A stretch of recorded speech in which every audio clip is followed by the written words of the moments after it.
Hi and welcome to this week's edition of Macro Minutes. I'm your Head of Trading, Mark Gardner. Information summarised in this webinar does not constitute financial or professional advice and is general in nature. Okay, stocks in our universe. We've got Westpac, Challenger and Centuria Industrial REIT. First up, we've got Westpac. Their second half 21 update, the Westpac announced NPAT will be reduced by 1.3 billion due to notable items. The reduction is primarily due to a $965 million write-off in assets in the institutional bank following their annual impairment tests. It includes items such as capitalised software and others, including property leases. The rest of the items included refund and litigation provisions, as well as transaction costs related to Westpac's divestment of their life insurance services and specialist business arms. The CEO, Peter King, stated the notable items would be one-off and part of Westpac's simplification strategy, increased focus on reducing risk. They're due to report their full-year results and final dividend on November the 1st.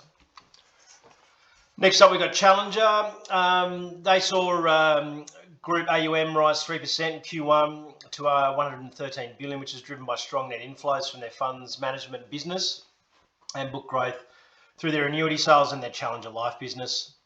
Over the past quarter, Challenger Life BU saw total life sales increase 32% to 2.1 billion, highlighting the business's shift to innovate investment products for retirement income. Earlier this month, they launched Liquid Lifetime, a new market-linked annuity that combines market exposure and consistent income. They completed an acquisition of digital bank MyLife Finance this quarter, which helped support their growing focus on improving retirement outcomes and diversifying their product offering to accelerate growth. Challenger's fund management business grew by 2% to 108.4 billion, continuing to grow through both domestic retail and offshore clients, albeit tapering from its stronger growth in financial year 21, where fund grew at an average of 7.5% per quarter. It's been showing really good price action of late. It's going to be one of those things that one of those stocks that benefits from rising interest rates, which is more and more coming into the frame. There's talk of Bank of England even potentially raising rates this year, and the Fed has all but announced the fact that they're going to be starting tapering and finishing by the middle of next year, which probably leads to interest rate hikes later next year. Which is always great for these value style funds and these annuity products. Next up, we've got CIP. They reported the operating update on the 13th of the 10th. Update saw strong portfolio growth, up 12.7% to 3.5 billion total assets in alignment with the REIT's expansion strategy. They reported the acquisition of 12 off-market industrial properties worth 455 million and increases its exposure to urban infill markets. The properties included a $200 million distribution centre in Fairfield and 11 small properties diversified across the transport, logistics, cold storage and manufacturing. As of the 30th of the 9th, they maintain a robust balance sheet with the capacity to undertake further acquisitions without interfering with existing debt covenants. They issued a 300 million fully underwritten institutional placement last month, and they're currently implementing a unit purchase plan expected to raise around about 25 million. They reaffirmed their 22 guidance, financial year 22 guidance of no less than 18 cents per unit, and forecast of NTA at 377 per unit. So this thing has pulled back because of that capital raising. It's around about the 360 mark. It's a really great, consistently trending, high yielding industrial REIT. Most of their leases are around the 10-year mark, and that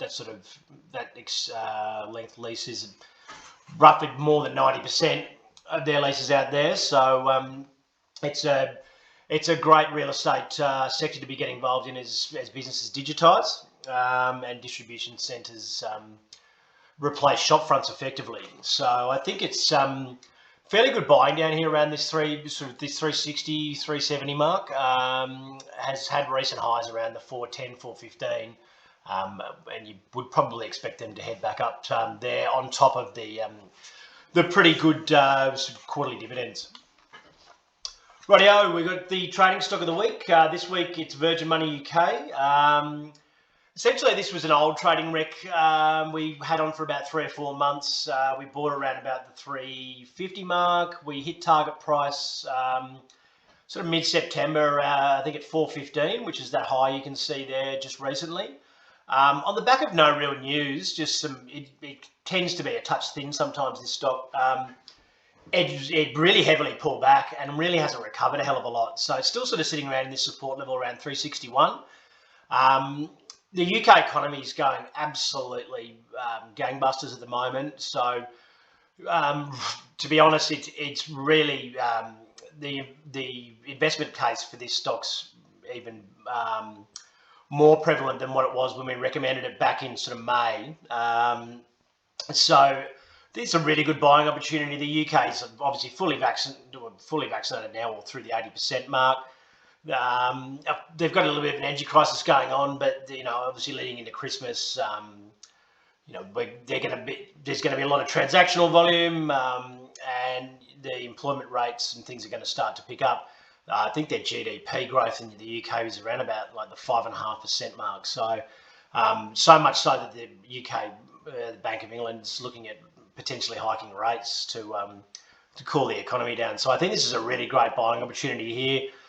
The first target's there at 420, which you could happily take off, obviously all of them there. But if you wanted to let it run, I think it's got that 460 mark in it.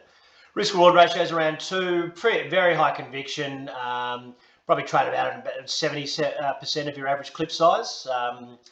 So yeah, it's trading around there today as we speak. So very good opportunity there, and at a very low risk. Rightio, stocks to watch out for. We've got BHP, Oz Minerals, and Woodside. BHP will be releasing their quarterly update on the 19th. The recent proposed merger with Woodside to create Global Energy Company will undoubtedly be discussed in the operational review, together with the energy crisis which has spread from Europe when it coincided with the closure of 60 coal mines in China. Results from BHP AGM on October 14th should be detailed, including a vote on whether they should disclose details such as capital allocation and life of fossil fuel assets. With the current energy crisis causing thermal and metallurgical coal prices to increase 150% and 175% year to date, BHP has plenty to cover on the 19th of October. It's been hit with a pretty large stick, falling from around about that 54 mark down to, I think, the lows of 36. We're still sort of lingering around this 38 mark here. But we've had significant rallies in copper, nickel, coal, oil, and BHP really hasn't recovered. And I think what I suspect will end up happening is this quarterly update will actually reaffirm how poorly priced the market's got this at the moment. Macquarie Bank a week ago came out and reaffirmed their minimum $50 target. It's widely regarded as having the best management of any company in the ASX. It's got no debt. It's well diversified, and for whatever reason, it just hasn't recovered after that reporting season, where it basically delivered one of the most impressive results on record. So a lot of people, I'm assuming, would have been sort of caught buying in the way down. I think it's definitely worth an over allocation, BHP at the moment. On a historical PE basis, it's very, very low, and a historical dividend yield basis, it's extraordinarily high. Around these levels over the last 20 years has always presented an exceptional opportunity to buy. So if you're not fully allocated, I couldn't recommend more. Getting fully allocated and perhaps even a slight over allocation there for a little bit. And I think the October 19th update's really just going to give a little bit of clarity, and the market may sort of start to wake up to itself a little bit there and take out that mispricing. Next up, we've got Oz Minerals. They'll present their September quarterly report on the 20th. They're focused on copper and gold. They've benefited from the strong increase in prices in copper over the last year, with an NPAT of 269 million, up 237%. They completed their Prominent Hill expansion, with production results to be released from this. Despite a fatality and a temporary mine suspension, they expect 23% increase in annual copper production following the Prominent Hill expansion. Going forward, their Musgrave copper nickel project is being positioned as a low emissions open cut mine, although OZL has flagged impacts on material and labour availability is future risk, which needs to be included in the investment decision. It is rallying up to sort of recent highs around 24, in the mid 24s. It's not a very high yielder. They don't really pay huge dividends. It's around about the 1% mark. But realistically, you know, the copper thematic's great for the electric vehicles, for the infrastructure play, and look, you can really see this stock continuing to perform overall. And I think there's a structural copper shortage pretty much for the next 2 years, and they are opening 3 new mines over the next couple of years as well. So if you can probably try and buy around a dip around the 22 to 23 mark, it's probably your preferred entry, but it has been as high as you know, around the 27.5 mark in recent time.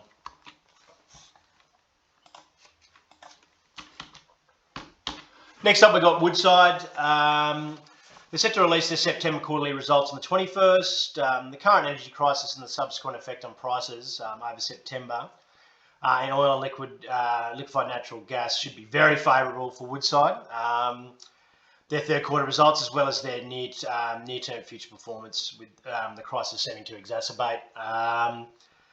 Their 16.4 billion Scarborough gas project is expected to be given the go-ahead by December, making it Australia's biggest investment in fossil fuel project in almost a decade. The Scarborough project and the BHP-Woodside merger, this combined entity will be a top 10 global player, able to profit from otherwise unfavourable global situation. Natural gas has been going absolutely bananas. I think it's up 40% in the last month. You know, names like Santos also in this space have rallied a good 25% as well. It has gone quite hard, and look, if you're already long, you may look at trimming on any further gains, just to manage your risk well, really, because it's oil above $100 is really it's a rare occurrence overall. Right, looking ahead, we've got US retail sales, monetary policy minutes, and US crude inventories. The retail sales is out tonight at 11:30. Primary gauge of consumer spending, it's been a little bit subdued of late. We've had a range of disappointing numbers, really, and worries about inflation. But I think any tick up in retail sales data will be very encouraging. The market just seems to be grabbing onto anything positive at the moment, despite there being a raft of fairly negative underlying issues, including higher interest rates, impending Evergrande default, the China blackouts, the energy crisis. It really, we had a slightly better number in the weekly jobless last night, and the market instantly rallied on any sniff of good news. So this data, for whatever reason, is starting to be a little bit more of an effect on the market overall. And I think any sort of downside or disappointing number in those retail sales will probably be largely ignored, given that the market's sort of general dismissiveness of negative events at the moment. Where next Tuesday we've got RBA monetary policy meeting minutes. There won't be too much in that. Overall, we continue the tapering. They're fairly steady issue, guys, the RBA. So we don't really expect to see too much out of it. We had quite a disappointing employment number in Australia yesterday, down 130,000. A lot of it part-time, but that's sort of, a 250,000 jobs in the last 2 months. We are coming out of lockdown in Sydney, which is sort of giving a bit of optimism. However, the national rate of vaccination is actually lagging quite badly. New South Wales, we're nearly at the 80% fully open mark, whereas the rest of Australia is at 65%. So there's going to be a little bit of volatility in these employment numbers, from a national perspective, probably for at least another couple of months. But to give you an example, once we start to come out, the SEEK job ads were up in New South Wales, were up over 21% month on month this month. So obviously employers are pretty keen to get back to business, when restrictions come off the boil. So finally, we've got that next Thursday, we've got the inventories. These numbers are being pretty closely watched at the moment, just due to disruptions because of the hurricanes and the Gulf of Mexico, and obviously the energy crisis that's going on there at the moment and the shortages. It can be a very volatile number, and really won't have a huge effect on the equity market per se, but any massive reduction in inventories is probably going to see the crude price spike higher, which is really stoking concerns of potential stagflation, which stagflation is when there's an inflationary environment and a economic growth is slowing. It's a fairly rare occurrence, but we tend to see sort of commodities rise in those sorts of environments, and when things are more expensive and the economy's not growing, obviously it's not a very good thing. Thanks for attending the Macro Minutes this week, and we'll chat again next week.